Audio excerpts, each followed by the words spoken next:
As you can see, it's got fuel filter written by hand on the job card. I'm making my way over to this car now. It's just had its 10,000k service, but as the Toyota book says, wait for the light to come on. What light's on? The fuel filter light. Let's take a look. So 93,000, have a great day. And we go down and turn the ignition on. And what have we got? 83,000. So it's just been serviced. And if we start it up, what's on over there? The fuel filter restriction light.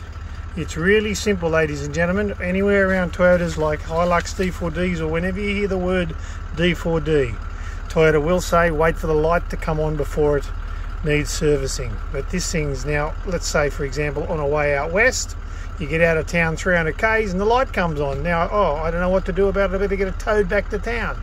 You don't need to get it towed back to town, but for people that don't understand what lights mean, they just see a warning light and call the tow truck. It's as simple as changing a fuel filter. Please take care of your own vehicle and take control of the service. Don't trust the mechanic to do it for you, and tell him every 10,000 or so, change the diesel fuel filter. It's really, really easy. I'm Andrew from Berrima Diesel. Here's a real simple one. Keep watching our Facebook, YouTube, Instagram, Snapchat, or look us up at berrimadiesel.com, where you can find out more simple things about looking after your diesel.